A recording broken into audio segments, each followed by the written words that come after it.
Olá, meus irmãos e irmãs de Ideal Espírita, vocês amigos e amigas que nos acompanham aqui na página Estação da Luz Espírita, muitíssimo obrigado mesmo pela sua companhia. A nossa página Estação da Luz Espírita não tem fins lucrativos, o objetivo é a divulgação da doutrina espírita. E é por isso que nós reunimos aqui esta sede de matérias espíritas para que possa atender às suas necessidades, estudo, lazer, pesquisa. Você encontra aqui na nossa página Estação da Luz Espírita os livros da codificação, obras suplementares, entrevistas, palestras e os programas da Web Rádio Estação da Luz de Natal e Web Rádio Cristo Consolador de São Paulo. Ou seja, um acervo que atenda às suas necessidades, sem fins lucrativos. O objetivo é a divulgação da doutrina espírita. E agora eu convido você para nos acompanhar na reprodução de mais esse trabalho imperdível. Muito obrigado mesmo pela sua companhia e vamos juntos!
Pense numa pessoa feliz.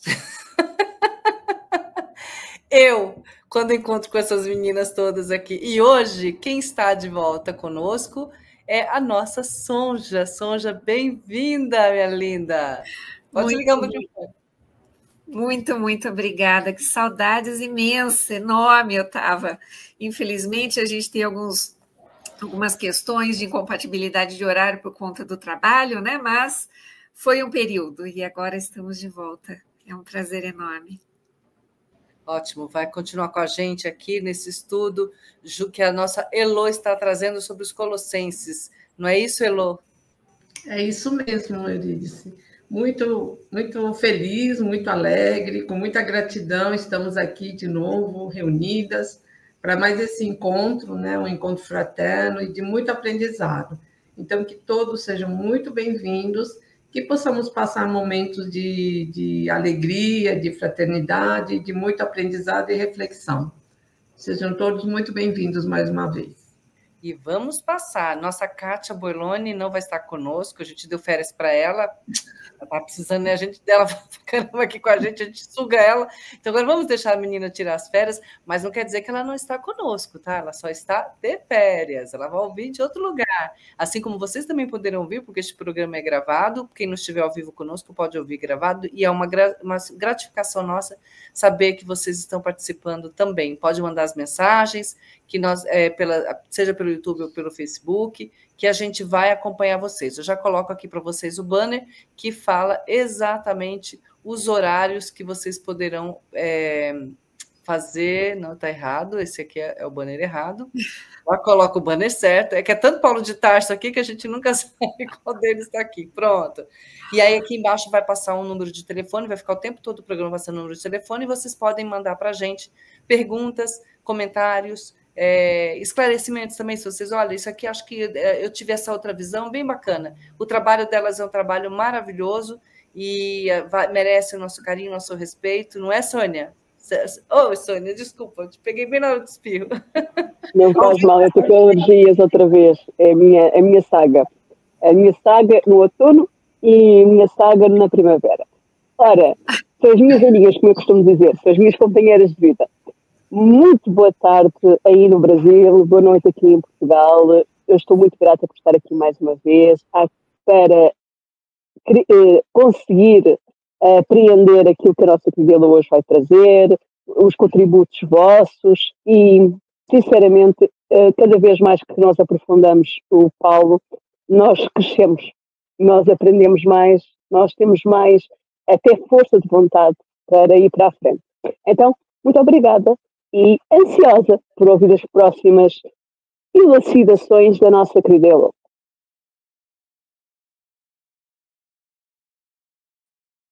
Estás sem som, querida?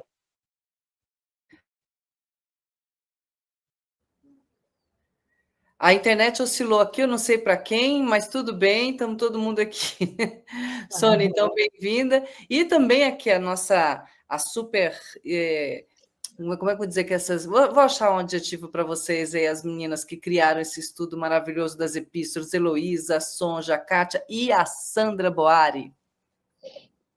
Isso mesmo. Boa tarde, boa noite a todos vocês. Nós somos as Pauletes,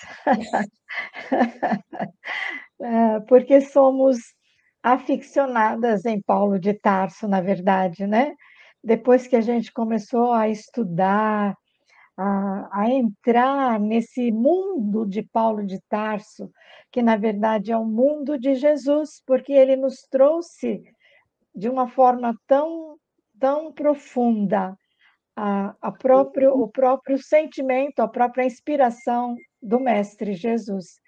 Então, quando a gente entrou nesse estudo, a gente teve um crescimento e a gente quis compartilhar esse crescimento nosso, pessoal, com todos vocês que também têm essa vontade de ser mais religiosos no sentido de espiritualizados, de entender melhor os porquês do Evangelho. E Paulo de Tarso ele vai nos dar essa chave, né? Junto, claro, com Kardec, porque Kardec clareia tudo aquilo que era naquela linguagem antiga. Então, é uma felicidade estar com todos vocês, com as minhas companheiras, e que nós possamos ter uma tarde muito proveitosa.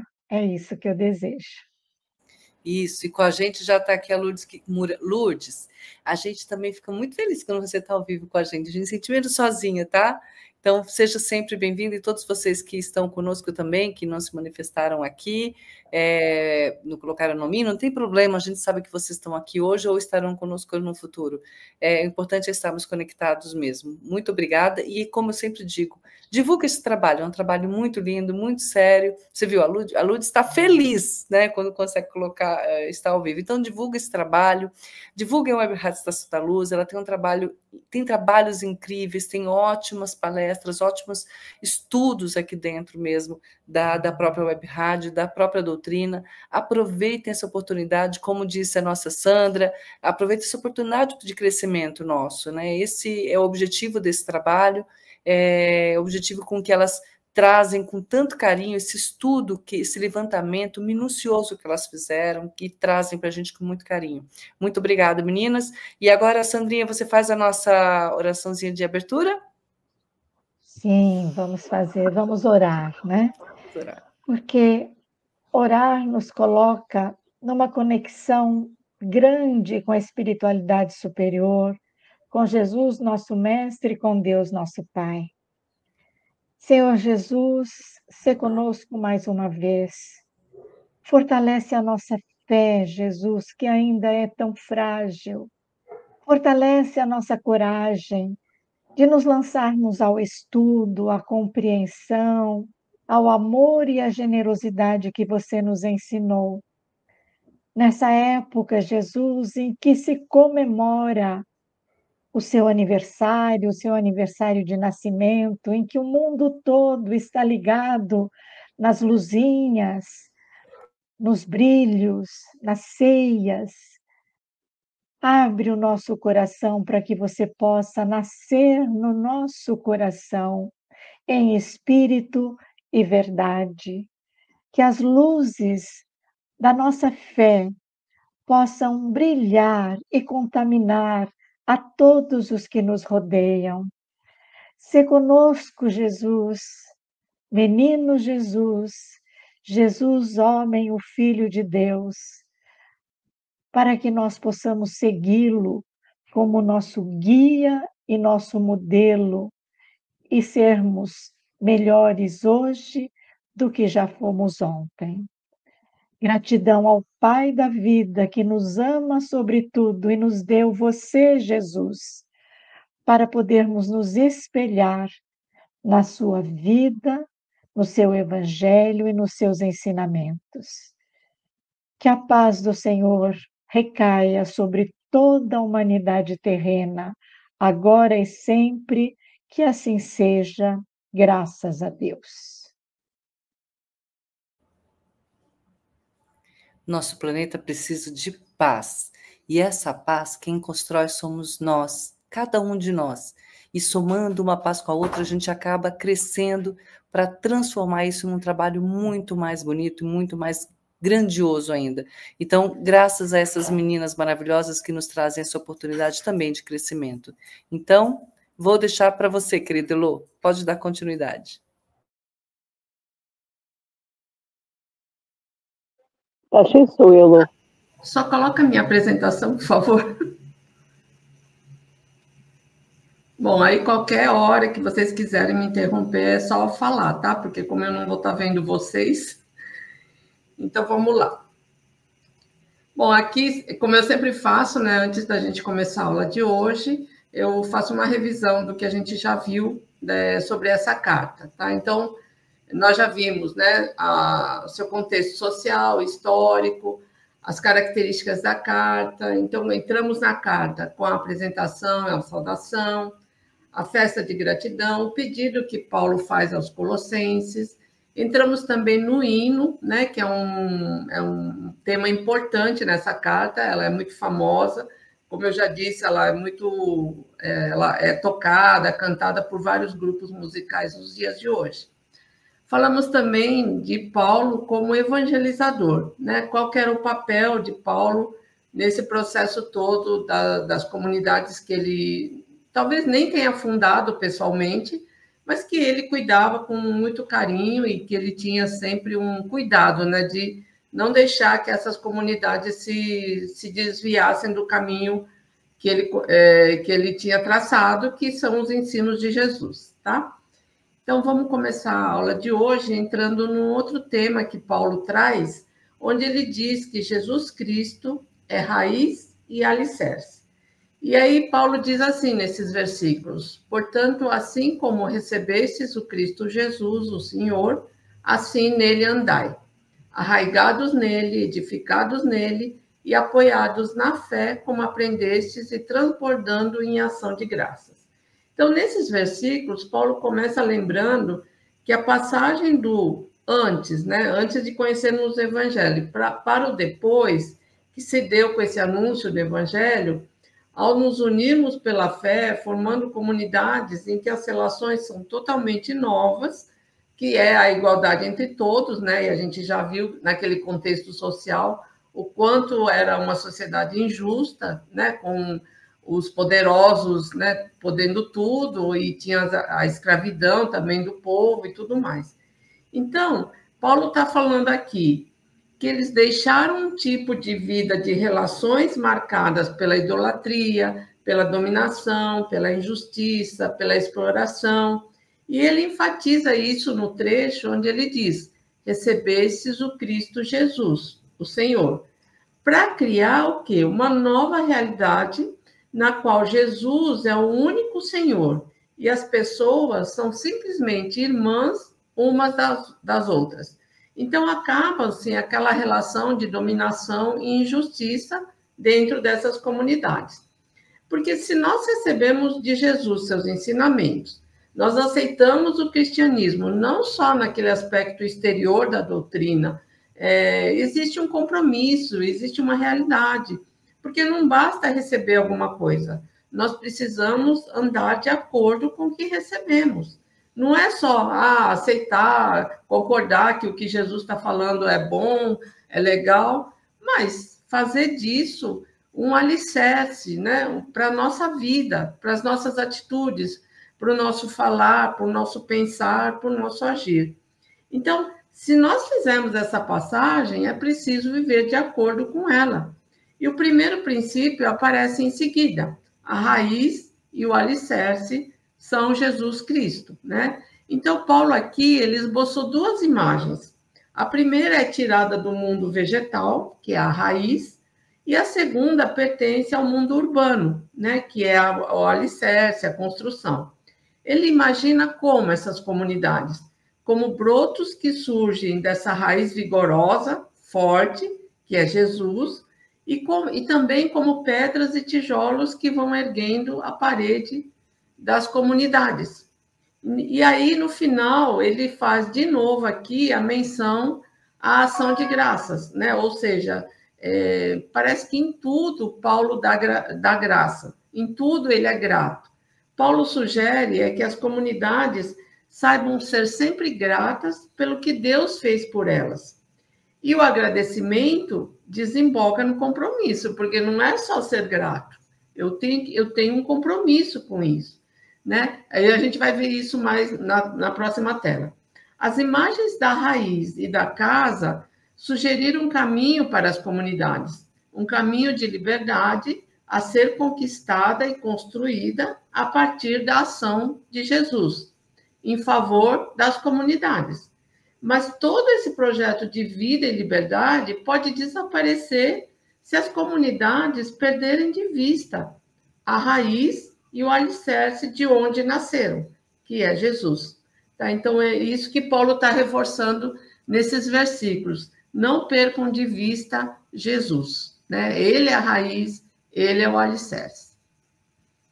E aí eu trouxe um texto, né, de Emmanuel para nos ajudar, porque no versículo 2,6, onde ele diz: portanto, assim como recebestes o Cristo Jesus, o Senhor, assim nele andai.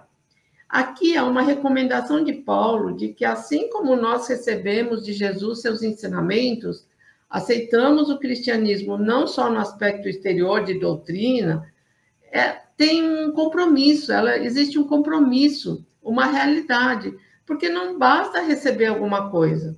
Nós precisamos andar de acordo com o que a gente recebeu. E é isso que Emmanuel ressalta, né? Ele destaca nesse texto intitulado Aprendamos o Quanto Antes. E de início, Emmanuel vai identificar dois tipos de cristãos. Aí ele começa dizendo assim: entre os que se referem a Jesus Cristo, podemos identificar duas grandes correntes diversas entre si: a dos que o conhecem por informações e a dos que lhe receberam os benefícios, né? E Emmanuel está dizendo o que aqui? Que existem duas categorias de cristãos. As que ouviram falar de Jesus, que conhecem, que estudaram, até apreciam as ideias de Jesus, aquilo que está registrado sobre ele na história, e uma outra categoria, que são aqueles que, de alguma forma, receberam benefícios de Jesus. E quando nós falamos de benefícios, não é somente quando acontece um milagre, uma coisa fantástica, muito grandiosa, mas se o ensino do Cristo nos transformou de alguma forma. Porque quando nós recebemos o ensinamento de Jesus, isso também é um benefício. Nós aqui sempre falamos disso nesses estudos, a gente fala o quanto nós somos gratos quando a gente recebe os ensinamentos trazidos por Paulo, quando ele clareia muitas coisas sobre o Evangelho de Jesus. Porque senão eu posso conhecer todos os textos do Novo Testamento, eu posso saber grego, saber aramaico, hebraico, mas tudo isso ficar no campo do intelecto. E eu não me transformar, não mudar minha maneira de agir, de sentir, de pensar. Eu até sou capaz de dar uma aula sobre o entendimento do Novo Testamento, mas não necessariamente isso significa que eu sou capaz de sentir e de me transformar. Por isso aqui Emmanuel distingue essas duas categorias, daqueles que conhecem o Cristo intelectualmente e daqueles que recolheram alguma coisa dele que os beneficiou. E aí ele continua dizendo: É indispensável, contudo, que os beneficiários do Cristo, tanto quanto experimentam alegria na dádiva, sintam igual prazer no trabalho e no testemunho de fé. Porque aqui é assim, no primeiro momento, quando a gente recebe os benefícios ao aproximar do Evangelho, ao aproximar do Cristo, quando estamos com alguma dificuldade e de repente somos agraciados ou abençoados com uma bênção que nos alivia, que nos conforta, que nos orienta, e esse é o primeiro momento e não tem nada de errado com isso, está tudo certinho. Só que nessa situação, o que a gente sente? A gente sente uma alegria, a gente sente uma gratidão, uma disposição de realmente aproximar de Jesus, de praticar os ensinos do Mestre, e este é um sentimento, uma postura de quando a gente recebe uma graça. Só que existe um outro momento, quando somos convidados a seguir o Mestre, e aí o sentimento é um pouco diferente. Porque quando nós somos convidados a seguir o Mestre, nós estamos diante de um trabalho.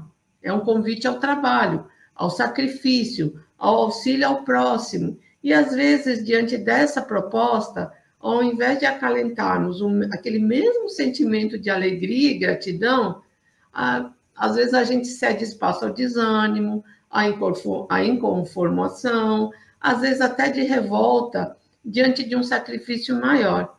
E aí nós deixamos de nos aproximar de fato, de forma efetiva, do Cristo. Por quê? Se a bênção recebida nos aproxima do Cristo, é somente no trabalho, no sacrifício, no serviço ao próximo, que nós, de fato, nos encontramos e caminhamos junto com o Mestre. Porque é nesse momento que nos ajuda, de fato, a refletir aquilo que recebemos e caminhar ao lado do Cristo. E a chave para a gente, que a gente possa compreender, né, esses dois momentos, é o sentimento de alegria. Porque a alegria é uma emoção que nos aproxima daquilo que estamos idealizando, daquilo que recebemos. Vamos fazer uma analogia aqui. Quando a gente está com sede, aquela sede, né, está um calor intenso, aquela sede que a gente, né, está quase assim meio que caindo num sofrimento. E alguém nos mostra um copo de água fria, dá aquela alegria de poder saciar a sede. Isso faz o quê? Com que a gente se aproxime do copo. Ou a alegria de ver um amigo que vem lá na nossa direção, mas ele está ainda distante. Nós nos enchemos de alegria e nos aproximamos do amigo, nos cumprimentamos, nos abraçamos. A alegria, então, é essa força, essa energia que nos aproxima de alguma coisa. Então, se nós sentimos alegria quando somos beneficiados por algo, está tudo bem, está tudo certo, não tem nada de errado aí. E é importante desenvolver essa capacidade de sentir alegria, de sentir gratidão por aquilo que chega até nós. E isso faz com que nós nos movimentemos na direção dessa alegria. Mas se nós entendermos que o restante do caminho, como sendo algo que não merece essa alegria, ou que não merece esse esforço nosso, a gente acaba não completando a jornada. A gente não se aproxima de fato, não vai ao encontro do Cristo, ao encontro da proposta do Evangelho. E como que a gente corrige isso? Conservando a alegria de termos recebido alguma coisa, mas também a alegria da oportunidade do trabalho. Não é assim que, quando sabemos que vamos abrir mão de algo, a gente vai fazer um sacrifício, porque a gente tem um objetivo, porque aquilo vai trazer algo de melhor. Não é um sentimento de alegria, apesar de estarmos fazendo um sacrifício? Né? Vamos dar outro exemplo aqui. As dificuldades que os pais, às vezes, têm que enfrentar para que um filho ingresse na faculdade, ou para que esse mesmo filho tenha que fazer um tratamento para a cura de uma doença. Os pais fazem um sacrifício nas suas economias, né, no seu tempo, para beneficiar o filho. Isso não dá aquela alegria? Então, é esse mesmo sentimento que nós devemos conservar. A alegria em receber e a alegria em trabalhar, a alegria em servir. Quando nós mantemos essa alegria, nós nos colocamos, de fato, na posição não só de receber o auxílio do Cristo, que nos aproxima dele, mas também de ir ao seu encontro. Ou seja, o nosso movimento de ir ao seu encontro, ao encontro do Cristo, porque estamos colaborando com a obra da edificação do amor, da paz e da fraternidade. Porque é exatamente na hora do testemunho e de fé que nós vamos nos colocar naquela categoria dos que receberam benefícios de Jesus e agora tem o convite para, com essa mesma alegria, com a mesma disposição, testemunhar e ter fé. Tá? É isso que Emmanuel está falando. E ele conclui no texto dizendo assim: não bastará fartarmos-nos de bênçãos, é necessário colaborarmos por nossa vez no serviço do Evangelho, atendendo-lhe o programa santificador. Ou seja, quando de fato recebemos alguma coisa que nos fez bem, que nos transformou, que nos trouxe alívio, às vezes até alguma coisa mais substanciosa, como uma cura ou o atendimento de um pedido, né? Nós devemos nos lembrar que nós passamos para uma outra categoria de cristãos, que são aqueles cristãos que receberam alguma coisa de Jesus e desses se espera o quê? Uma alegria no trabalho, no testemunho, na fé. Por isso que Emmanuel está falando que essa gratidão tem que desembocar o quê? No compromisso. E é isso que diferencia aqueles cristãos na semeadura do cristianismo, porque eles receberam os benefícios de Jesus no sentido de quê? De clarear para eles a realidade de um mundo espiritual, de falar de um reino dos céus, de uma promessa de salvação e de redenção. E é por isso que eles enfrentavam de uma maneira que, aos olhos dos outros, era estranho, né?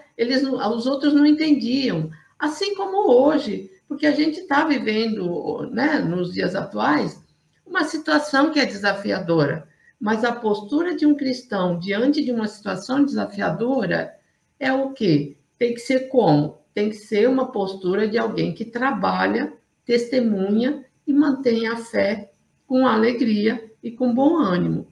Quando Emmanuel comenta esse versículo, ele nos lembra que é importante para nós conciliar a nossa maneira de agir e pensar, né? Conciliar a nossa maneira de sentir como alguém que recebeu o benefício de um espírito altamente evoluído e que dirige os destinos do nosso planeta. Então, não vale a gente dizer assim, olha, eu amo Jesus, Jesus me ajudou muito, transformou minha vida, e aí, diante de uma situação de dificuldade, eu me desesperar ou ser indiferente, né, com a dificuldade de uma outra pessoa. Então, é para isso que Emmanuel está nos alertando nesse texto aqui, tá bom?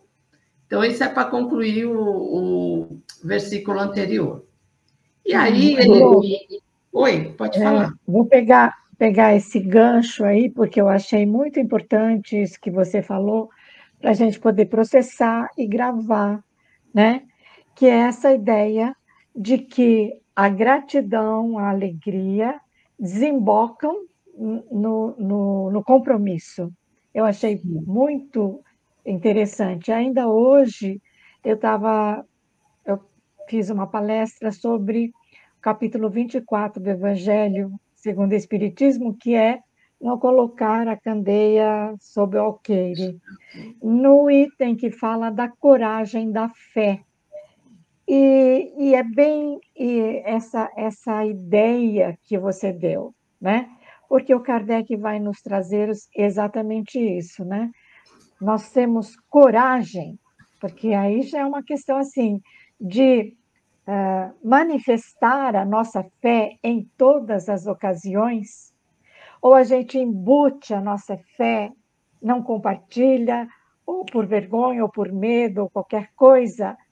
E Kardec, ele diz que essa é uma fé egoísta, que parece aqueles primeiros cristãos que você falou, né? Ah, gosta, acha tudo bom, mas não pratica, tá desligado, né? Então, essa questão da lei do trabalho, que Paulo fala muito, que Tiago falou, a questão de fé e obras, né?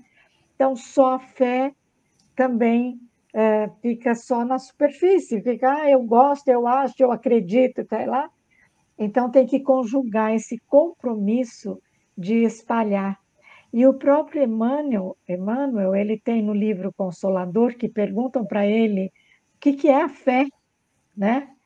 E tem muitas definições de fé, mas Emmanuel vai dizer que a fé é a divina claridade da certeza.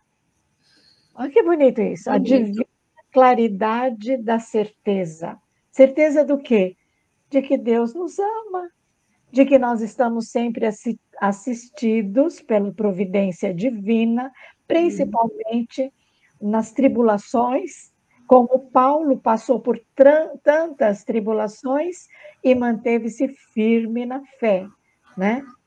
Então, a gente tem que passar, eu acho, por isso que esse estudo aprofundado, ele nos faz refletir nisso. A gente tem que passar do simples acreditar, do simples gostar do que escuta, do Evangelho, do simples até receber uma dádiva, um pedido satisfeito e depois esquecer, porque muitos dos que foram curados por Jesus fizeram isso. Eles eram curados e voltavam para a vida dele normal e esquecia da transformação. Sim. Esse ponto que você coloca é fundamental. A religião tem que ser transformadora do caráter, da moralidade, da generosidade, do amor. Essa transformação que a gente tem, porque daí é o desafio da luta. Você falou dos primeiros cristãos e tal, né? Que eram os mártires. Eles comprovavam a sua fé morrendo nas arenas lá e tal, Sim. né? Hoje não mais esse tipo de comprovação da fé, mas é a fé contra as tentações, as seduções da própria materialidade, da própria sociedade consumista que nos absorve tanto, né?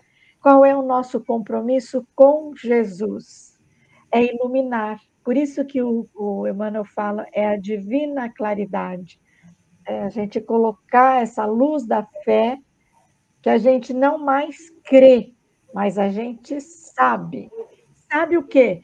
Que Deus é Pai, que Deus tem um plano para nós, que nós vamos caminhar nesse plano assistidos pela espiritualidade e por Deus, então nós temos que saber e fazer o nosso melhor dentro da nossa possibilidade desse momento. Então, acho muito importante esse gancho aí que você colocou do compromisso aliado à fé e ao trabalho, às obras, né? Vamos marcar bem isso. Né? A nossa Lourdes disse: precisamos de coragem, bom ânimo e entusiasmo em estar com Jesus em nosso dia a dia. Que é um pouquinho do que a nossa querida Sandra disse, não é? É preciso coragem para fazermos o nosso bom combate, para nós vencermos a nós próprios. Então, era só para deixar esta frase. Podia ver isso? Eu diria, a fé, eu já vi, não sei de onde é isso, que a fé é a ausência de dúvida, né? Eu diria que a fé é a ausência de dúvidas, mesmo porque você vai ter certeza daquilo que te espera, né? Mas a fé cristã é a ausência da dúvida junto com o trabalho, porque você sabe que você aprende que só vai conquistar aquilo que você tanto almeja se você trabalhar por você e pelo outro, porque não se cresce sozinho. A gente descobre isso no Espiritismo, né? Nós não somos um ser único no universo. Precisamos estar conectados com os outros para que a gente possa crescer mais rápido e fortalecido. Então, quando você tem... É por isso que acho que a Heloísa até falou, né? Paulo coloca nessa carta muita gratidão e começa sempre tudo com muita gratidão, porque você só é grato quando você sabe que existe uma conexão com algo ou alguém próximo de você. Porque senão você é grato a quem? Você mesmo? Aí já é gratidão, já é egoísmo. né? Então, a gratidão é isso, é você entender tudo aquilo que está ao teu redor, que foi lhe oferecido, sejam a natureza, vamos dizer assim, os animais, mas também as pessoas que lhe foram oferecidos para estarem ao seu redor. Para quê? Para que você possa ter um crescimento mais rápido e mais suave, com menos dores, com menos sofrimento, né? A gente até brinca entre nós somos muito gratos de estarmos com essas meninas todas aqui, de estarmos nesse estudo, por exemplo. Por quê? Porque são pessoas que foram colocadas ao redor da gente, da nossa vida, da nossa existência terrena, para que a gente pudesse passar pelas tribulações e pelo conhecimento, né? Porque é o que a gente está fazendo aqui, crescer pelo conhecimento também, mas passar por isso com muito menos sofrimento, menos dor, né? Menos sofrimento, a gente fortalecido.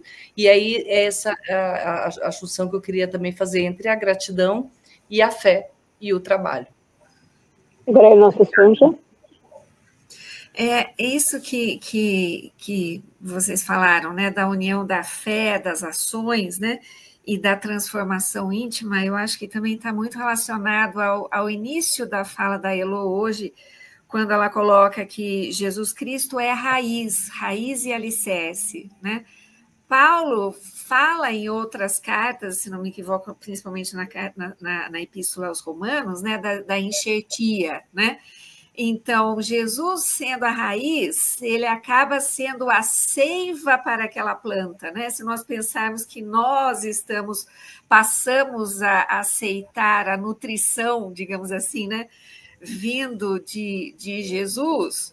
Então, se a partir do momento que a gente permite que ele realmente esteja dentro de nós, né, ele passa a nos nutrir e, portanto, nós passamos a ser uma árvore frutífera, né, e não uma figueira seca, como diz a parábola, né, que a gente acaba aprendendo as coisas, ouvindo no intelecto, mas não introjeta, né? A gente deixa isso para fora, né? E não passa a vivenciar, né, os ensinamentos, não passa a gente deixa a oportunidade de sermos nutridos e transformados intimamente, né? Por Jesus. Então, eu acho que essa analogia, né? Isso que você colocou, que Jesus é a raiz, se a gente for juntar com essas analogias, né? Da enxertia que a gente viu anteriormente, e juntando isso com a necessidade, né? Das obras, das ações e da transformação íntima, né? As coisas começam atinge uma harmonia, né? Tudo é a mesma mensagem, né? Vista por diferentes ângulos, né? Mas se a gente não, que eu acho que isso que é o fundamental, né? E só assim a gente deixa o homem velho para trás e passa a ser um homem novo, que é uma dos motes dessa carta, né? Essa transformação, então, que Jesus seja a nossa seiva, né? Que nos alimente, que nos guie para uma nova vida, para novas ações, novos pensamentos e transforme, né, o nosso íntimo, né? Sim. Eu acho isso muito importante, porque a nossa querida Elo disse no início que o que o nosso querido Paulo estava a tentar fazer aqui nesta carta era trazer Jesus para o centro. E, na realidade, é o que nós também temos que fazer, qualquer cristão. Quando nós ouvimos algumas pessoas a dizerem que Jesus está ultrapassado, alguma coisa está incorreta. Porque Jesus é o centro do Evangelho. Jesus é o nosso modelo e guia, como nos ensina o nosso livro dos Espíritos. Então, sem ele, nós automaticamente não conseguimos crescer espiritualmente. Nós precisamos de viver como ele. Enquanto nós não chegarmos a viver como ele, ou seja, enquanto nós não chegarmos ao nosso estágio de espírito puro, nós temos um trajeto pelo caminho de imitar as ações dele, para que elas um dia passem a ser propriedade nossa, passem a ser uma realidade nossa, passem a ser naturais para nós. Então nós precisamos de estudar o nosso modelo e guia. Era só para trazer este ponto que a nossa querida Elo falou também no início. Obrigada, Sônia. É isso mesmo. Então, vamos lá? Então, para a gente não perder de vista Jesus, Paulo faz um alerta, que é o próximo versículo, tá? Que ele vai falar o seguinte. Se a gente perder de vista Jesus, a gente vai cair numa nova escravidão. Então, nesse versículo, ele fala: tomai cuidado para que ninguém vos escravize por vãs e enganosas especulações da filosofia, segundo a tradição dos homens, segundo os elementos do mundo, e não segundo Cristo, né? Então, Paulo está dando um novo aviso, que essas filosofias vãs e enganosas seria uma nova escravidão, né? Antigamente, os colossenses eram escravos da idolatria, da injustiça. Hoje, podem voltar a ser escravos de um novo patrão, que são as tradições humanas, que se baseiam nos elementos do mundo. E Emmanuel nos ajuda no entendimento com um texto chamado Em Honra da Liberdade, tá? Onde ele explica do desafio que surge quando a gente está procurando, quando a gente procura se aproximar do Evangelho, ou procura se aproximar de Jesus, vivenciar de uma maneira mais intensa, compreender e praticar os ensinos do Cristo na nossa vida. E a gente não pode se enganar pensando que essa postura é uma coisa fácil de atingir. Não é. Porque existem desafios, problemas, e muitas vezes esses problemas surgem da restrição da nossa liberdade. E o que é essa liberdade? Liberdade não é aquela liberdade de fazer tudo o que eu quero, não é isso. Liberdade de pensar, liberdade de sentir e de agir. E o Evangelho, para que ele seja compreendido e vivenciado, ele exige, sim, o exercício da liberdade. Porque Jesus, ele não trouxe a sua proposta, o seu ensino, para que ela servisse a servos constrangidos, mas sim as pessoas que, no exercício da sua liberdade, pudessem, de fato, se aproximar do seu evangelho, ou como a gente costuma ouvir, né, é a fé raciocinada, né? Então, não adianta alguém falar para mim, você tem que acreditar em Deus. Só que no meu intelecto, enquanto isso não faz sentido no meu intelecto, ela não vai descer para o meu coração. Entendeu? Porque senão fica uma coisa de aquela fé, sabe? Porque fulano falou, ou porque um dirigente espiritual falou, ou porque um pastor falou, eu tenho que acreditar e pronto. Não é assim. A gente aprende na doutrina espírita que tudo tem que ser baseado numa fé raciocinada.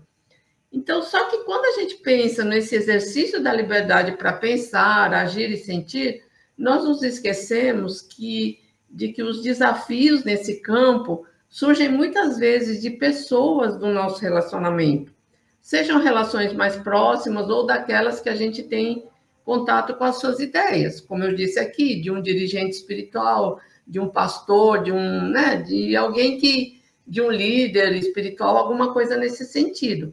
Então, na vivência e no entendimento do Evangelho, existem pessoas que, por causa do seu pouco conhecimento ou da sua ignorância, às vezes mutilam o Evangelho. E é exatamente essa palavra que Emmanuel usa no texto, a mutilação do Evangelho, preservando somente aquela parte que eles compreendem e, a partir daí, começam a divulgar o Evangelho de uma forma limitada, que pode até ter uma aplicação em alguns casos, mas que, quando se aplica a outros, pode se apresentar, né, de uma forma extremamente distanciada daquilo que é a mensagem do Cristo. Vamos dar um exemplo real aqui, que isso eu ouvi de um palestrante que eu gosto muito. Então, uma pessoa, assistindo a palestra dele, ela não era espírita, mas ela se interessou pelo espiritismo quando ela ficou doente, ela teve câncer, tinha feito o tratamento e o câncer voltou.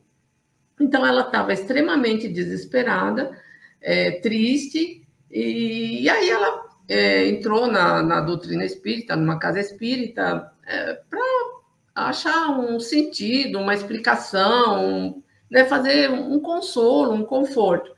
E a pessoa que atendeu disse assim para ela: mas foi você que pediu essa doença. Então, essa resposta no mínimo, uma falta de caridade.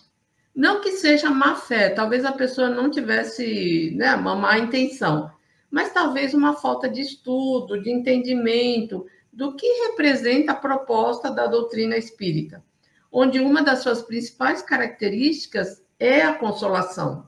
Então, se eu dou uma resposta dessa para uma pessoa, talvez eu acabe, né, deixando ela mais no fundo do poço, né? Porque a doutrina espírita, ela não tem a função de colocar a culpa do sofrimento na pessoa, mas a função dela é o quê? É de fortalecer essa pessoa, de esclarecer essa pessoa para que ela entenda que depois da dificuldade, novos horizontes surgem. Sempre há um propósito para o depois. Que Deus não castiga, Deus não é um sistema bancário de cobrança, né? Não vamos pedir um sofrimento de maneira aleatória, porque eu quero sofrer ou porque eu quero evoluir mais rápido. Não funciona assim. Existe um propósito maior de redenção, de aperfeiçoamento, né? E quando a pessoa revela só uma parte da história, ela desconfigura tudo aquilo que, neste caso específico, a doutrina espírita tem esclarecimento e orientação. Então, a gente não é que nós estamos na posição de criticar pessoas ou doutrinas, mas tem pessoas que pregam partes dos ensinamentos e fazem com que aquilo se torne a totalidade do entendimento, né? Então, são aquelas meias-verdades que nós já falamos quando falamos da Carta aos Gálatas, né? E as meias-verdades, elas são mais difíceis de perceber, né? Porque se eu disser assim, numa casa espírita, Deus não existe, nossa, ninguém ia acreditar em mim, porque essa é uma mentira deslavada.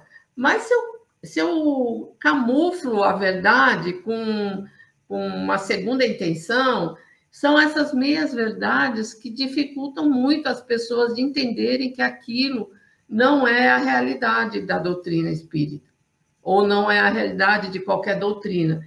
Por isso, o discernimento, o entendimento, o estudo é tão importante, né? Porque às vezes a gente pega uma parte da doutrina e faz com que aquilo seja o principal foco, ou que aquilo seja o entendimento da doutrina inteira.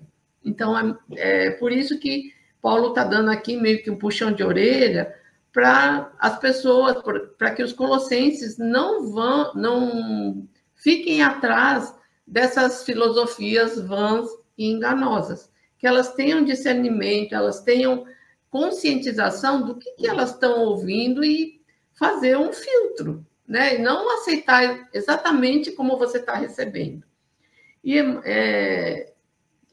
Porque existem também um outro aspecto, né? Que existem propostas, ideias, até filosóficas, que partem simplesmente dos interesses pessoais ou são consequências do comodismo, né? Porque, para que eu vou querer saber tudo, ter um entendimento de tudo? Porque para seguir o Cristo dá trabalho, gente, né? A gente já viu isso, nós sabemos isso, dá muito trabalho. E Emmanuel ressalta também outro obstáculo que é muito interessante. Quando começamos a nos aproximar do Evangelho, surgem aqueles que elogiam demais. Nada contra o reconhecimento do trabalho bem feito, do esforço da pessoa, da conquista legítima, mas às vezes essas pessoas se enchem de entusiasmo, falam da pessoa que está no caminho, que ainda está aprendendo, que está se esforçando, como se ela já tivesse chegado lá, como se ela já tivesse alcançado o objetivo. E na maioria dos casos, né, entre os quais eu me incluo, nós ainda estamos tentando, nós ainda estamos lutando contra as nossas imperfeições, e quando o elogio chega dessa maneira desproporcional, simplesmente incentivando a vaidade, o orgulho, ao invés de contribuir para que a pessoa haja livremente, ela aprisiona aquela pessoa naquela visão de que ela já é perfeita, fazendo com que ela perca essa capacidade de enxergar aquilo que ela ainda precisa, que ela ainda pode e que ela ainda necessita melhorar. Então, são muitos cuidados que a gente tem que tomar, né, em relação aos nossos relacionamentos, às pessoas que estão à nossa volta. Então, se a gente quer se aproximar do Evangelho, vamos nos lembrar que a liberdade de pensar, de agir, de sentir, é um patrimônio inalienável e absolutamente necessário para que a gente possa caminhar na direção do Cristo. Não vamos permitir que aqueles que mutilam a doutrina, que trazem propostas que atendem mais os interesses pessoais, ou que limitam a religião ao domínio do fantástico, ou que elogiam em demasia algo que ainda não conquistamos, possam nos restringir e nos limitar. Porque todas as vezes que a gente abre espaço para essas limitações na nossa vida, a gente se acorrenta, às vezes, ao desânimo, ao descrédito, ao comodismo, à dúvida, ou ao reconhecimento de virtudes que ainda não possuímos, que nós todos estamos ainda no caminho, né? Então, nessa estrada de vivência, de aproximação com o Evangelho, do entendimento da mensagem do Cristo, que nós possamos buscar a nossa liberdade pessoal, a nossa característica de pensamento, de sentimento, de vivência, do caminho para vivenciar o Evangelho, sem abrir espaço para aquilo que nos limita, que nos constrange, que nos restringe, né? E segundo Paulo, essas filosofias enganosas e vãs, elas não podem coexistir com o Cristo.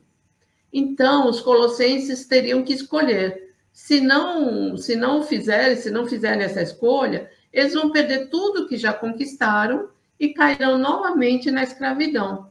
Então, manter-se unido a Cristo é possuir a liberdade e reconstruir a esperança. Tá? Então, esse é um puxão de orelha que Paulo está dando aqui. Tudo bem? Elô, eu estava-me aqui a lembrar, no Evangelho, o nosso querido Erasto, quando nos diz que mais vale rejeitar 10 verdades do que aceitar uma mentira. Nós precisamos passar tudo ao crivo da razão. E lembrarmos daquilo que tu falaste muito bem, que todos nós somos suscetíveis de queda. E a vaidade é ainda um escolho muito grande para nós. Por isso, quando nós estamos a elogiar os outros, temos que saber o fazer.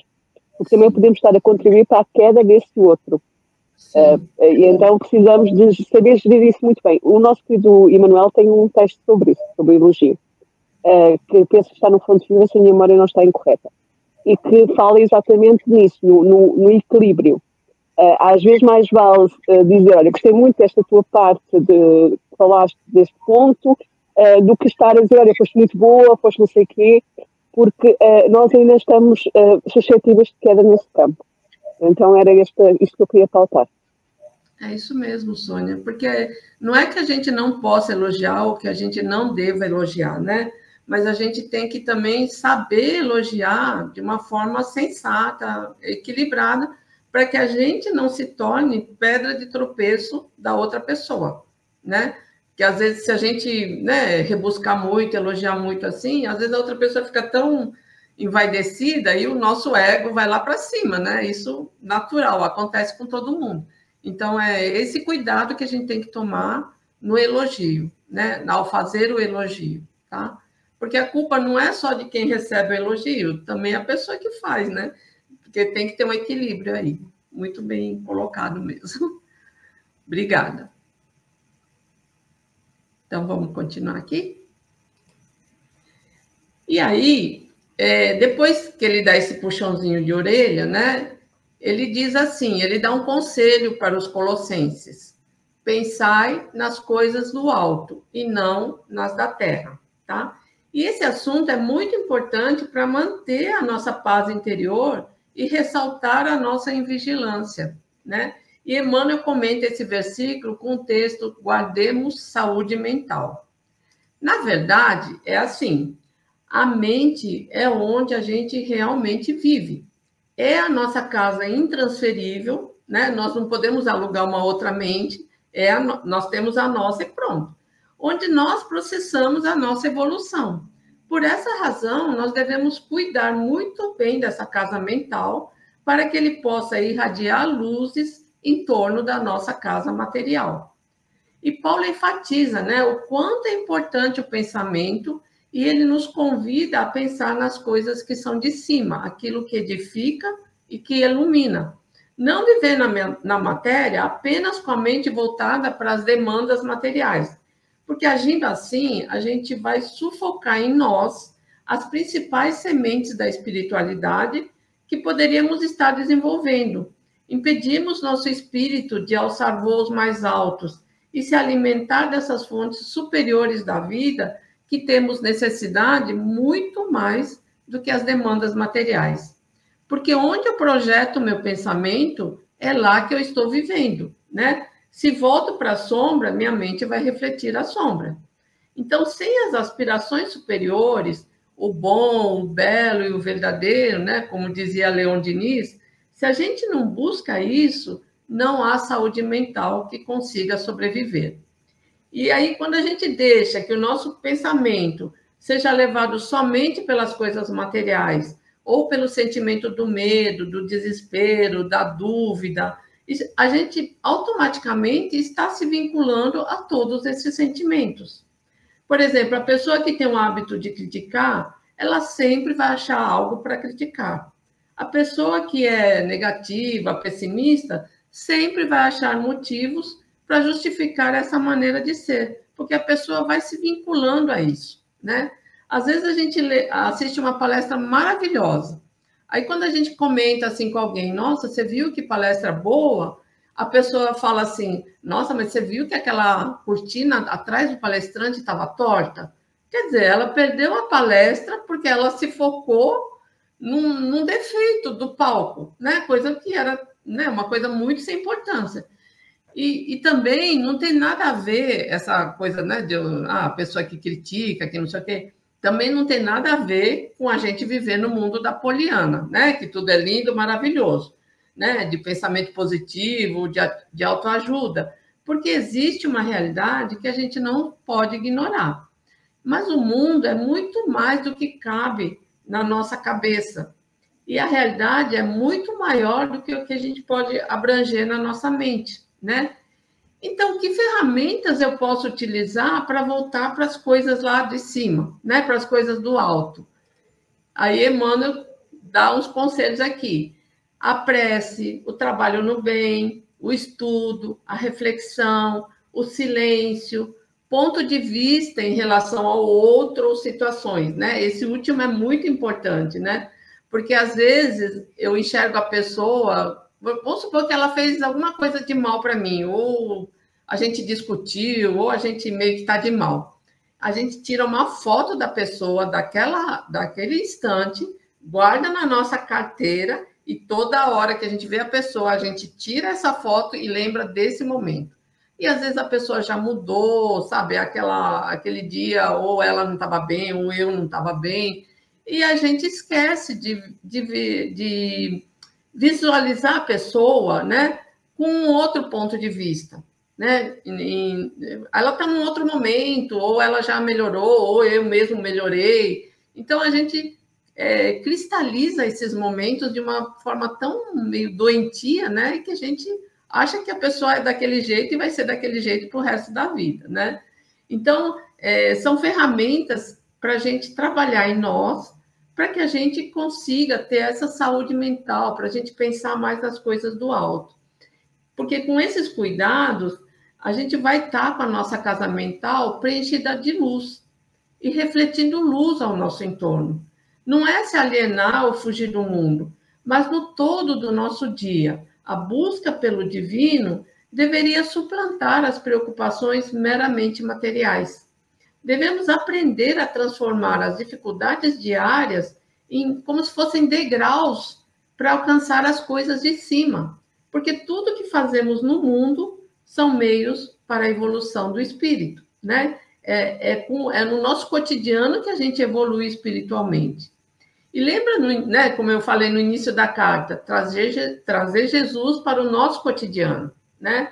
É fazer com que aquelas tarefas simples do dia a dia nunca mais vão ser iguais, né? Tomar café, lavar louça, dirigir no trânsito, varrer a casa, pegar transporte coletivo, enfrentar o trabalho, né? Os problemas do trabalho, as pessoas do trabalho, são momentos de máximo aprendizado espiritual.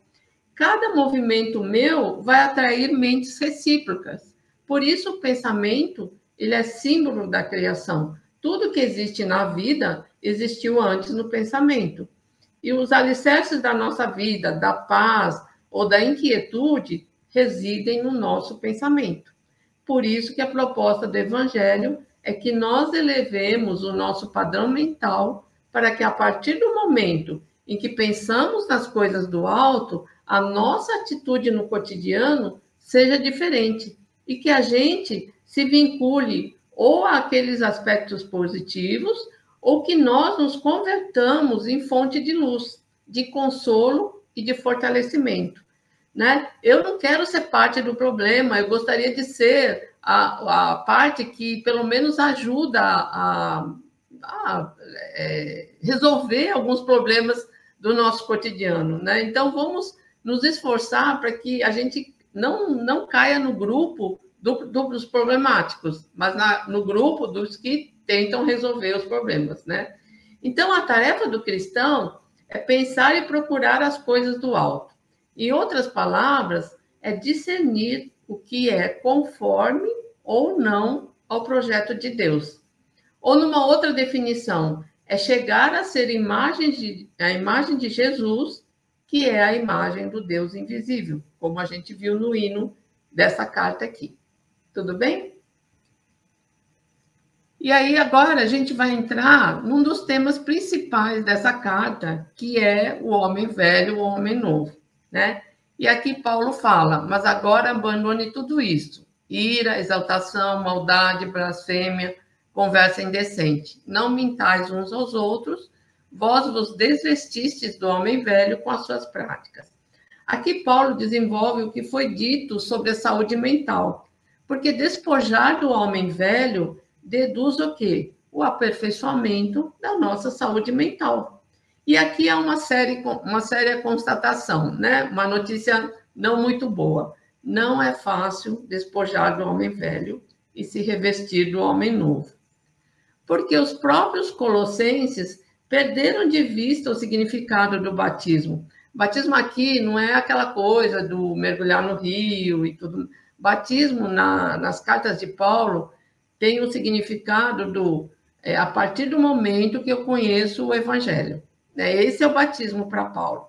Então, a partir do momento que eu conheço o Evangelho, tem que fazer com que o depois, né? Em muitos casos, era o quê? Era a mesma coisa que o antes. Então, conheceu o Evangelho ou não conheceu o Evangelho, e eu continuava a mesma pessoa. Por isso que não tinha diferença entre o antes e o depois do batismo. E essa é a grande tentação e o maior dos riscos dos que se dizem cristãos. Transformar o projeto de Deus em nada.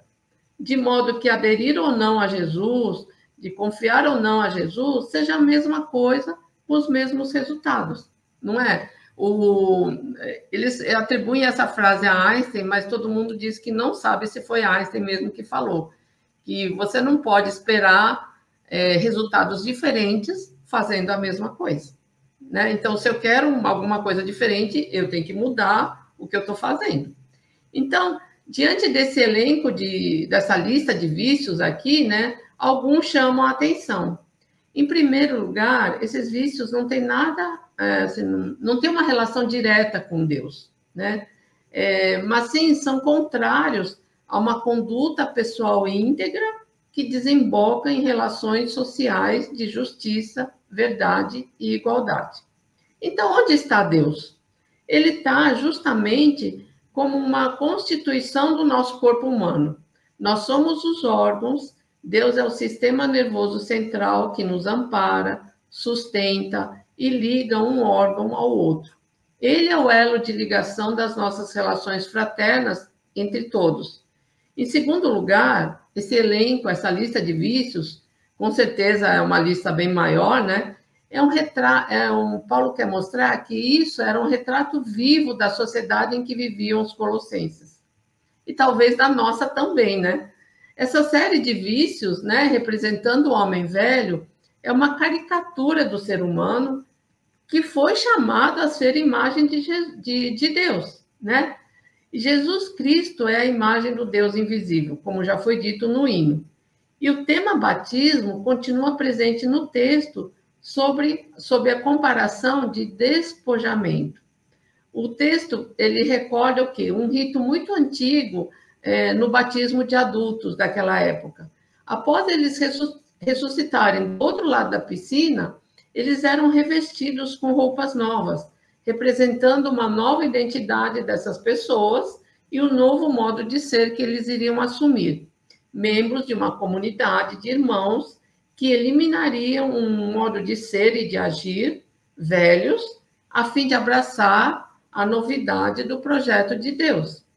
Essa novidade também está descrita em Gálatas, onde Paulo cita muito a igualdade entre todos os membros da comunidade, tá? Então, eu vou despojar do homem velho e vou me revestir do homem novo, né? E aqui Paulo diz aqui, e vos revestistes do novo que se renova para o conhecimento segundo a imagem do seu Criador. E aí não há mais grego e judeu, circunciso e incircunciso, bárbaro, cita, escravos, livre, mas Cristo é tudo em todos. Aí, como eleitos de Deus, santos e amados, revesti-vos de sentimentos de compaixão, bondade, humildade, mansidão, longanimidade, suportando-vos uns aos outros e perdoando-vos mutuamente. Se alguém tem motivo de queixa contra o outro, como o Senhor vos perdoou, assim também o fazei, né? Então, quem é o homem novo, né? É ser a imagem do Cristo, porque Cristo é a imagem visível do Deus invisível. Então, o objetivo de quem recebeu o batismo é, portanto, ser a imagem e semelhança de Deus, como Jesus, que em seu corpo revela o rosto visível do Deus invisível, né? É evidente que aqui Paulo opôs à lista, né, dos vícios um elenco de qualidades ou virtudes. Percebemos também que Paulo é um homem novo, um ser de relações com pessoas e com Deus. É o lugar dessas relações novas, o lugar dessas relações novas é onde? É na comunidade. Por isso, o texto especifica o que isso significa em termos de relações sociais, pondo como primeira característica a compaixão, que na tradução de grego significa partilhar, tá? Partilhar tudo com todos. São as novas relações e valores que ajudam a construir a sociedade nova. Então, com a imagem da roupa velha jogada fora e da nova que é vestida, Paulo quis expressar o quê? A transformação radical que acontece na comunidade que seguem a Jesus. Então, como a gente viu, esse batismo, né, esse receber a boa nova, ele é o divisor de águas entre um passado comprometido com a injustiça e um presente e um futuro de comunhão e compromisso com o novo que surge do projeto de Deus. E a comunidade é o lugar onde se experimenta e celebra esse novo. Paulo deseja, então, que nela reine a plenitude dos bens que Deus destinou para todos. E a seguir, Paulo vai mostrar duas ferramentas poderosas para que a comunidade atinja esse objetivo, tá? Que é o quê? O amor e a gratidão, né? Que Paulo diz, mas sobre tudo isto, revesti-vos de caridade, que é o amor, que é o vínculo da perfeição. E reine nos vossos corações a paz de Cristo, a qual fostes chamados em um só corpo, e sede agradecidos. Então, uma delas é quando Paulo fala no versículo 14 de amor. Ele quer nos mostrar que o que torna uma comunidade perfeita não é a ausência de falhas, de imperfeições, de limitações dos seus componentes, né?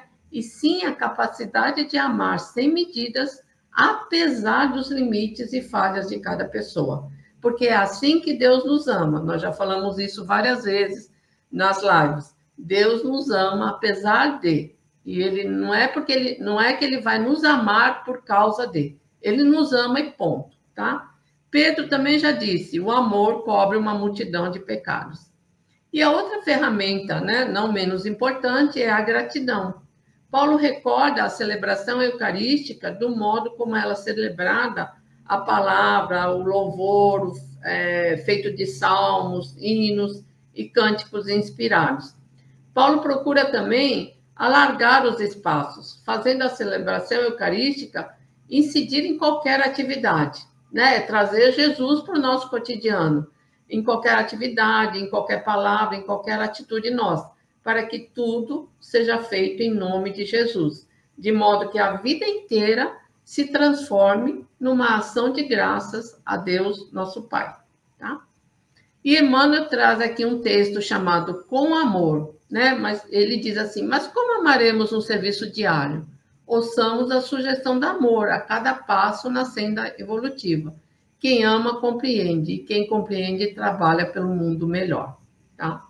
Então, ele diz mais no texto, né? Depois, se vocês quiserem pegar o texto completo, ele pede que a gente auxilie em silêncio, entendendo a situação de cada um, temperando a bondade com a energia, a fraternidade com a justiça. Então, ele fala, vamos ouvir o amor, né? Em cada passo nosso, em cada atitude nossa, né? E depois ele tem um outro texto que se chama E Sede Agradecidos, né? Agradecer não será tão somente problema de palavras brilhantes, é sentir a grandeza dos gestos, a luz dos benefícios, a generosidade da confiança e corresponder espontaneamente, estendendo aos outros os tesouros da vida, né? E aqui ele também complementa que os discípulos sinceros não justifica aquele hábito de manifestar reconhecimento com frases bombásticas, né, e louváveis. Na comunidade de trabalhadores fiéis a Jesus, agradecer significa aplicar proveitosamente as dádivas recebidas. Lembra que a gente já falou, se a gente recebeu, a gente tem que trabalhar, né, para justificar exatamente essas bênçãos, tanto para nós mesmos quanto para o próximo. E aí, terminada a reflexão sobre o batismo, né, visto como morte e ressurreição, ou despojamento e revestimento, a carta agora vai se voltar para as relações sociais mais amplas, como as da família ampliada, que inclui pai, filhos, mulher, esposa, no caso, né, noras, netos, escravos, ou seja, toda a família, tá? É isso que Paulo, então, vai mudar um pouco o assunto que ele estava falando e agora vai colocar algumas orientações, né, para essas pessoas que fazem parte dessa família ampliada. Tudo bem? Eu, há pouco, quando referiu aquela frase suportando-vos uns aos outros, muitas vezes as pessoas acham que suportando-se é como nós usamos hoje em dia, que é suportando-nos no sentido de te capturar. Mas, na realidade, não. É de suporte mesmo. É de elevar a pessoa, de dar a mão, de puxar para cima, de amparar quando a pessoa cai, né? E não mandar mais para baixo. É nesse sentido. No fundo, é pôr em prática a caridade e fazer o que gostaríamos que nos fosse feito. Era só para pautar este ponto, porque às vezes as pessoas confundem suportar-vos com aturar-vos. E então é diferente. E acrescentando essa atitude, né, de você não é que a gente vai confrontar e também não ir para o outro extremo, que é a indiferença, né? Que eu acho que é pior do que você brigar com a pessoa, porque a indiferença eu acho que machuca muito mais do que você brigar com a pessoa. Então, não ir para um extremo nem para outro, né? É essa coisa da convivência mesmo, do relacionamento. E como a gente já disse várias vezes aqui, se Deus quisesse que a gente vivesse cada um por si, ele colocaria uma pessoa em uma ilha e pronto, né? Estava resolvida a situação. Então, vamos lá. Oi? Do agradecer aqui, que você fala que não é somente palavras brilhantes, a gente usa esse mesmo conselho para as orações, né? Porque não são só as palavras que importam, o que importa é o teu coração estar imantado disso tudo. Porque senão são só palavras que vão ser jogadas para o ar e não tem resultado. Às vezes você nem precisa da palavra, né? Você precisa simplesmente do teu coração e do teu pensamento. Tá realmente querendo aquilo de verdade, né? O sentimento que você traz, né? Então, não adianta eu fazer um discurso bonito de agradecimento se lá dentro, né, no meu íntimo, eu não estou sentindo nada disso, ou, né, eu estou falando só por falar, né? Então, tem todo esse contexto mesmo. Tem que ser de coração, né? Isso, com certeza. Então, não adianta você rebuscar com palavras bonitas que não vai ter valor, né? Tá? Então, vamos lá. Prosseguindo aqui, a gente vai ver agora alguns conselhos que Paulo dá para a comunidade. Vai dar para a gente fazer só mais esse slide, tá? Tá bom, tá bom. Então, aqui, eu não vou ler tudo, porque, na verdade, nesses versículos, ele dá conselhos para as mulheres, para os maridos, para os pais, filhos, os escravos, os patrões. São maneiras dele mostrar. Paulo sempre foi assim. Ele nunca foi contra uma sociedade. Por exemplo, se naquela sociedade a escravidão predominava, ele nunca foi lá e falou para os escravos ou para a comunidade, vamos nos rebelar contra a escravidão. Nada disso. As pessoas estão nos lugares certos, nas horas certas, porque tem um motivo. Então, ele não é de fazer aquela rebelia contra uma situação, mas ele aconselha, dentro de cada situação, você sempre ter o Cristo como meta, como modelo para as suas atitudes, tá? Então, ele vai orientando aqui, né, mulheres, maridos, e para cada um desses grupos ele pede uma coisa. Mas, assim, a gente vê, né, a gente percebe que, mesmo que ele fala assim, maridos, façam isso, mulheres, façam isso, para cada um desses grupos ele está pedindo uma coisa. Mas nós, né, pelo menos há um tempo atrás, eu também pensava assim, a gente se prende muito quando ele fala, mulheres, submetei-vos aos maridos, sejam submissas. E a gente fica, nossa, como o Paulo é machista, né? Porque depois eu fui entender que não é assim. Mas a maioria foca nessa submissão das mulheres aos maridos. Porque era a visão patriarcal daquele tempo que predominava, e nessa visão, naquele mundo, o marido era o chefe da família e todos tinham que obedecer. Mas todo mundo esquece de ler o restante dos conselhos, porque aos maridos ele pede, amai as vossas mulheres, e não sejam grosseiros com elas. E isso é muito importante, porque a carta havia acabado de lembrar que o amor é o laço da perfeição. A gente não viu isso na tela anterior? Então, sem ele não tem nem comunidade, nem família.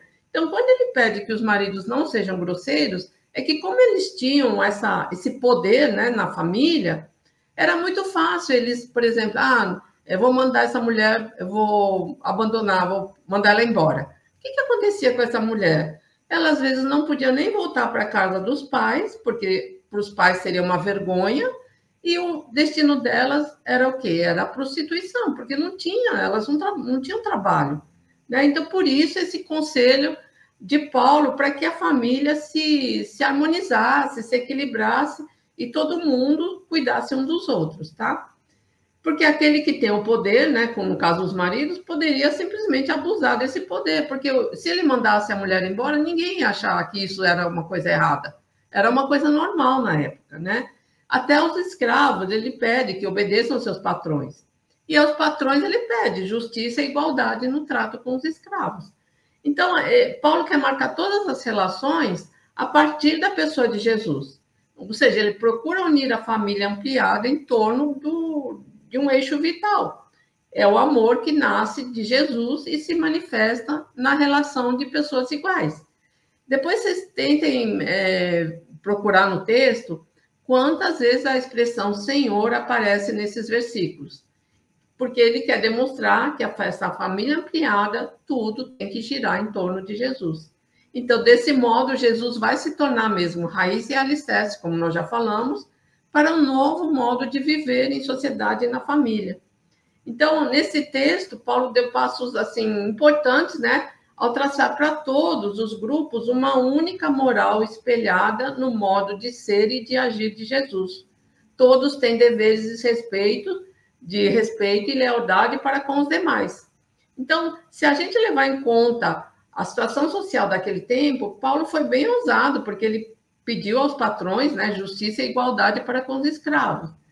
Aqui, a proposta de Paulo é que todo o corpo humano, até dos escravos, tendo como cabeça Jesus, é imagem e semelhança de Deus, que Jesus reconciliou mediante a sua morte na cruz. Então, está aberto o caminho para suprimir para sempre essa dominação de uns sobre os outros, sobretudo a escravidão. E para reforçar essas recomendações de Paulo, no Livro dos Espíritos, Kardec trata desse assunto, mostrando que nada é por acaso e que o núcleo familiar é onde a caridade deve começar, né? Então, não adianta eu ser boazinha lá fora e dentro de casa eu ser um tirano, tá?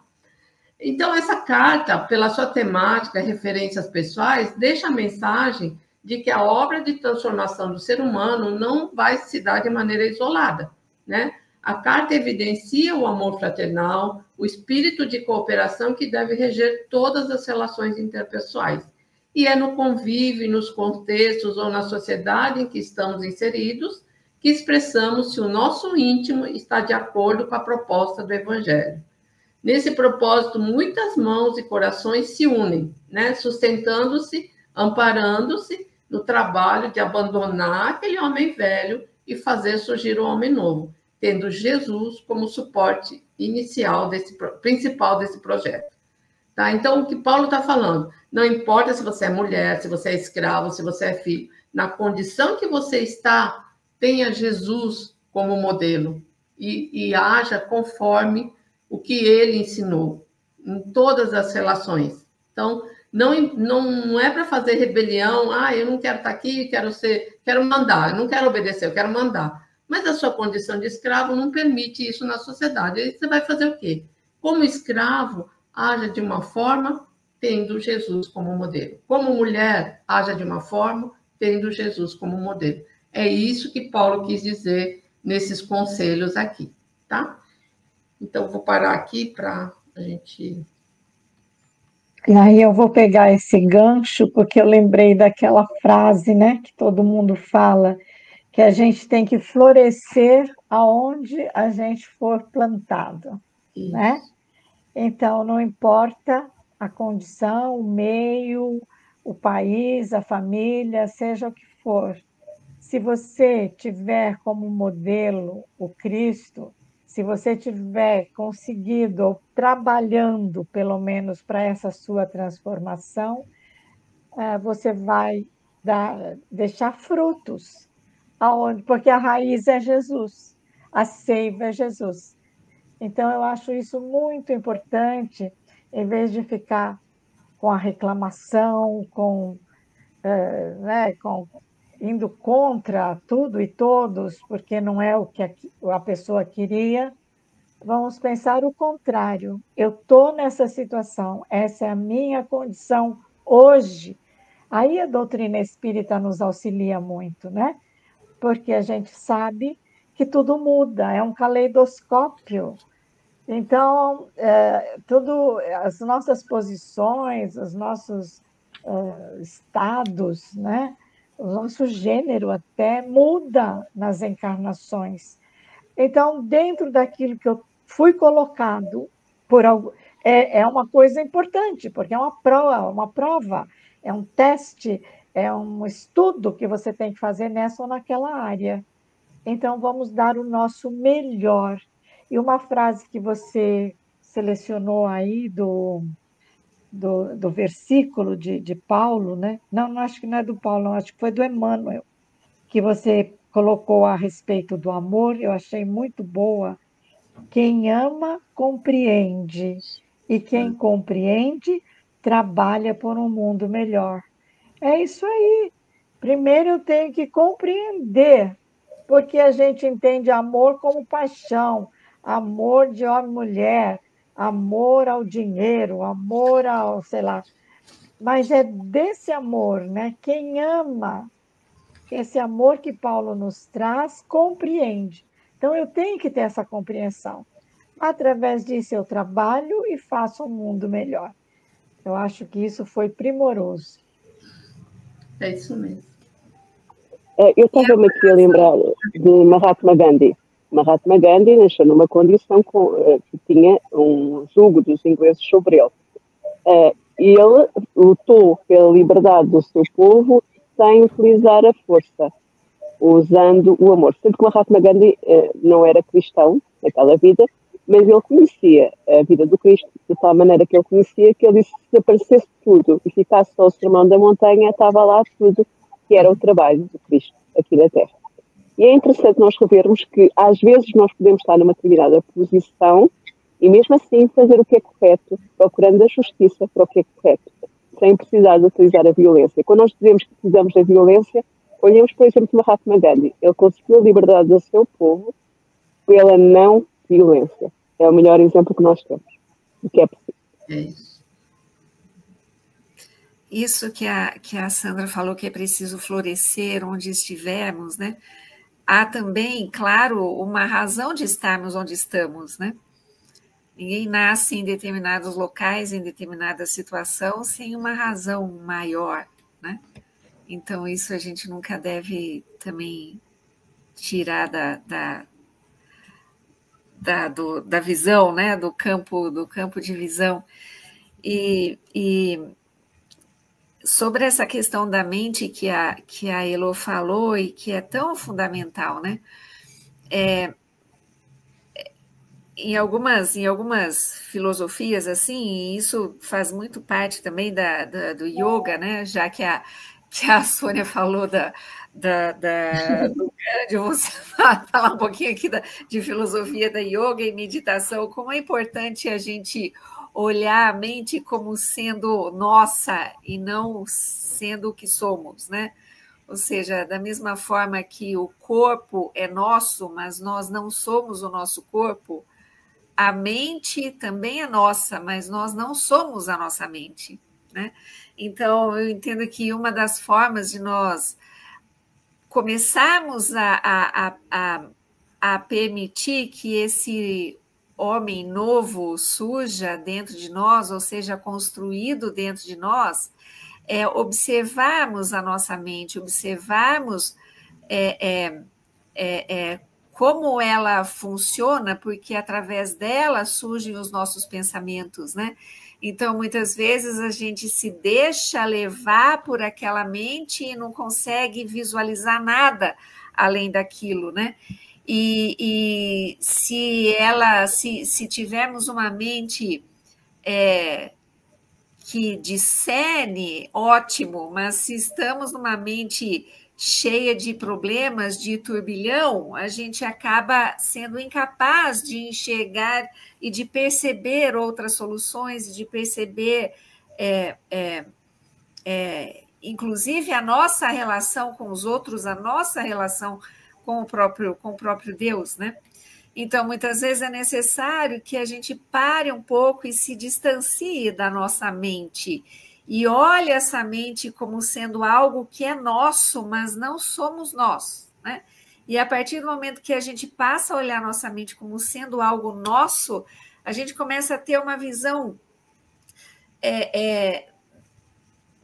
do todo, né? E a gente começa, então, a ser capaz de transformá-la, né?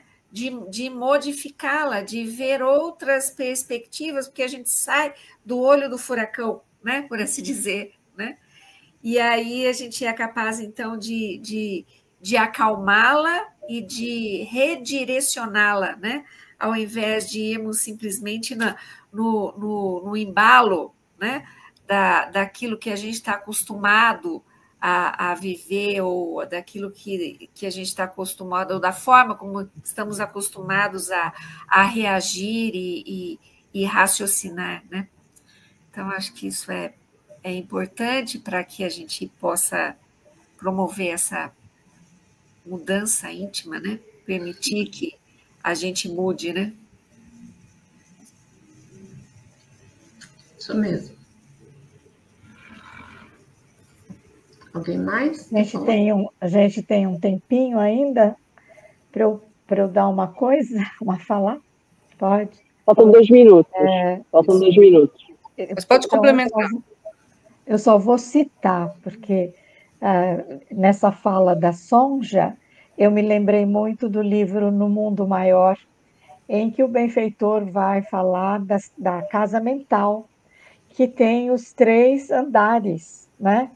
E que nós colocamos sempre a nossa mente no primeiro andar, no andar de baixo. Por isso, esses pensamentos ainda desencontrados, cheio, como você falou, Sonja, essa dificuldade de sair da mente coletiva.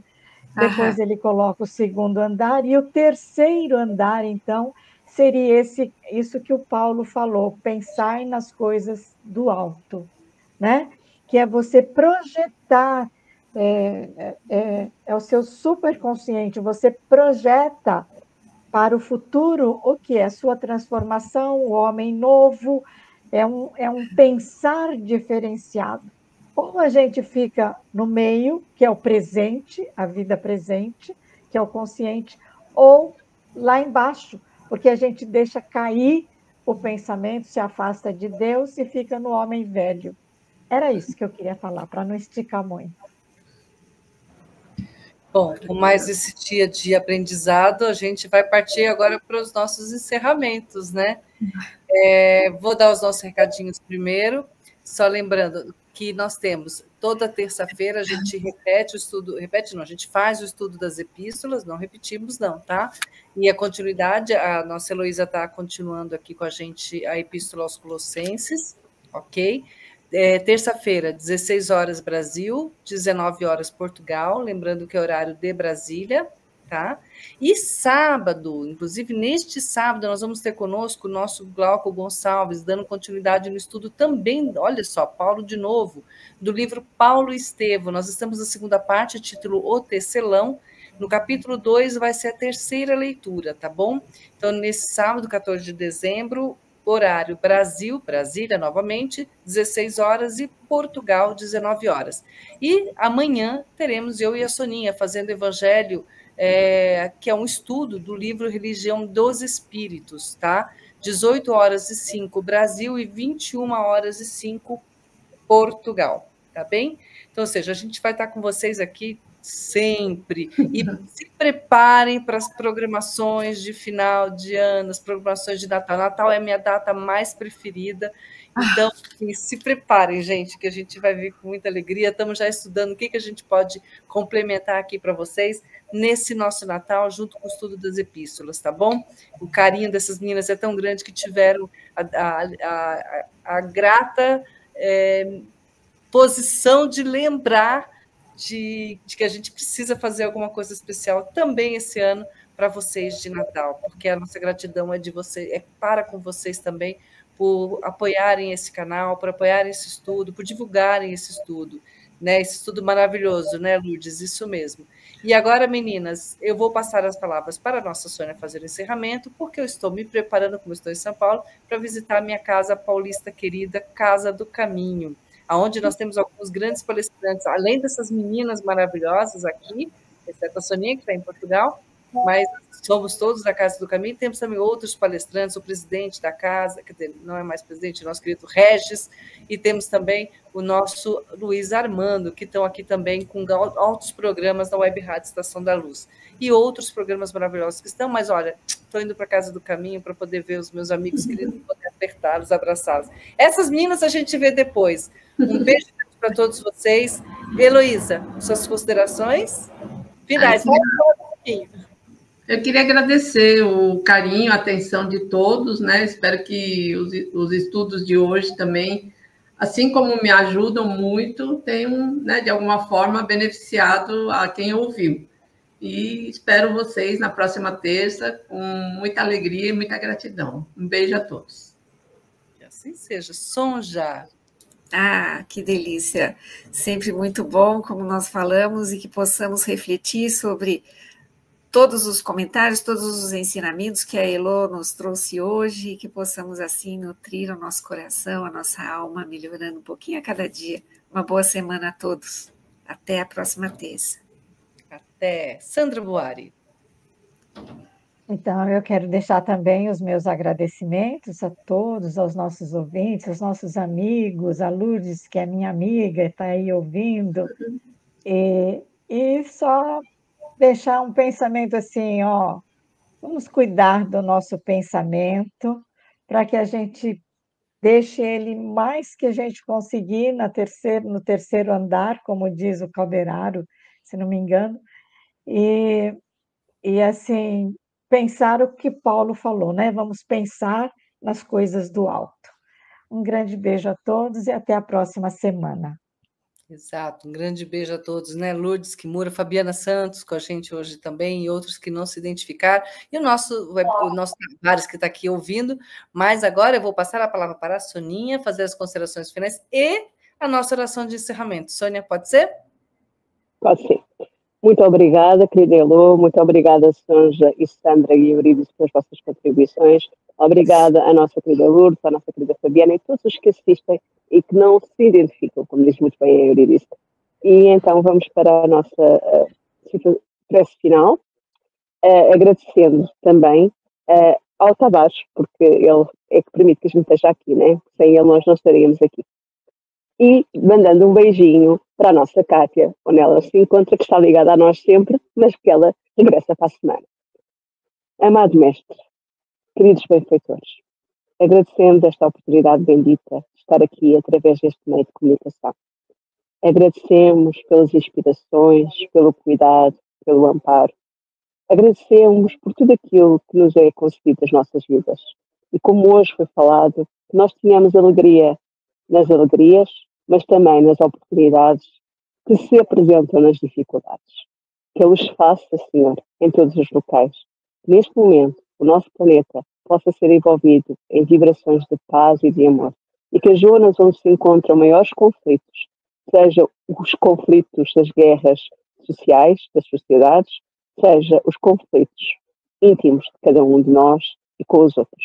Que Ele os faça, Senhor, nós possamos sempre lembrar da nossa querida Mãe Santíssima, quando ela disse, faça-se a vontade do Senhor, da sua escrava. Nós possamos querer sempre que a vontade do Senhor se faça nas nossas vidas, porque Ele sabe sempre o que é melhor para nós. Fica connosco e que nós fiquemos contigo, hoje e sempre, e que assim seja.